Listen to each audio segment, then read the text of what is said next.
Our priestly service. A priest is someone who officially represents Jehovah God to the people and serves to instruct people about Jehovah. In turn, the priest also represents the people before Jehovah, officiating and administering the sacrifice as well as interceding and pleading for the people. We will serve these same functions when we get to heaven, for we are told that at that time we will shine as brightly as the expanse of heaven, and those bringing the many to righteousness like the stars forever and ever. Yes, we will be the ones bringing the many to righteousness. How will we do that? Jehovah tells us, the lips of a priest should safeguard knowledge, and people should seek the law from his mouth, because he is the messenger of Jehovah of armies. And the priests should instruct my people about the difference between what is holy and what is common, and they will teach them the difference between what is unclean and what is clean. Yes, as priest, we will primarily be the ones teaching righteousness and representing Jehovah himself to mankind. And those that listen to us and follow our guidance will understand the righteous requirements of Jehovah and be brought to righteousness by our hands and by our words. And there is more. John tells us that Jesus' sacrifice is for our sins, yet not for ours only, but also for the whole world. John was writing to us, the anointed.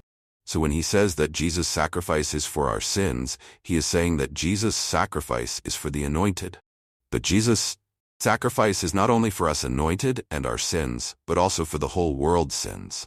But will those who reject Jehovah and refuse to accept Jesus' sacrifice benefit from it? Certainly not. So then, who does the term whole worlds refer to? The world as used in this context refers to all those who will live forever on earthly. Yes, including all those with an earthly hope who serve Jehovah faithfully even now.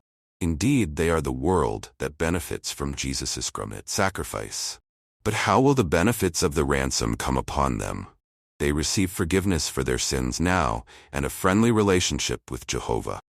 But that is the extent of how they benefit from the ransom at this time. Greater benefits await them in the future. How will that happen, and what role will we play in administering those benefits?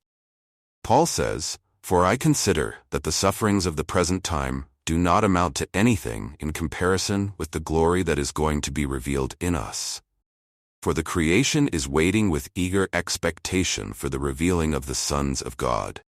For the creation was subjected to futility, not by its own will, through the one who subjected it, on the basis of hope that the creation itself will also be set free from enslavement to corruption and have the glorious freedom of the children of God." Yes, our glory will be revealed to those with an earthly hope. And when our glory is revealed, their hope will begin to be fulfilled through us. What is their hope? Their hope is that they also will eventually be set free from enslavement to sin and death and be brought into sonship with Jehovah. Thus we learn that although those with an earthly hope can obtain forgiveness of sins, they have not been set free from the condemnation of sin and death. This is why they are not children of God now. Jehovah is perfect, as are all his actions. Thus, he can only accept as sons those who are perfect. Those with an earthly hope have not had perfection imputed to them like we have. And, so, they are not children of God like we are. And as we have been set free from the condemnation of sin and death based on the ransom, so too their hope is to one day also be set free from this enslavement to corruption and have the glorious freedom of the children of God based on the ransom. And yet their hope is connected to our glorious revealing. We are therefore clearly informed that we will be central to the fulfillment of their hope based on the ransom. Indeed, we will act as priests and apply the value and benefits of the ransom toward them. Yes, their hope depends upon us and our efforts in applying the ransom. For this reason, those with an earthly hope are waiting with eager expectation for the revealing of the sons of God. And when we are revealed, those with an earthly hope will have to come to deeply appreciate our glorious and central role in the fulfillment of Jehovah's purpose toward them and the earth. So do you see what great glory Jehovah will place upon us? Do you see what a great responsibility Jehovah will give us? How important we will be to Jehovah and the fulfillment of his good purpose. We receive our benefits of the ransom from Jehovah through the Lamb, Jesus. Mankind will receive their benefits of the ransom through us. Yes, with what great glory and with what a great work Jehovah will bless us.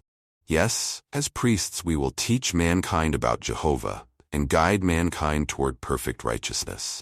We will use the ransom to eradicate sin and will stand before Jehovah himself for the benefit of those on earth.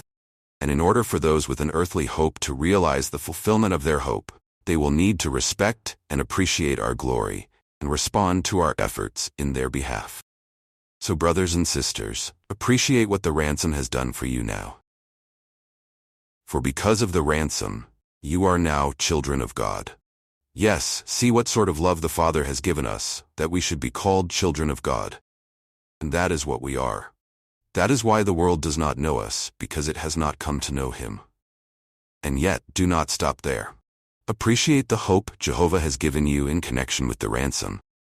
That upon receiving your reward, you will be granted authority over the ransom, to apply its benefits to mankind. Indeed, beloved ones, we are now children of God, but it has not yet been made manifest what we will be. We do know that when he is made manifest, we will be like him, because we will see him just as he is. And everyone who has this hope in him purifies himself, just as that one is pure.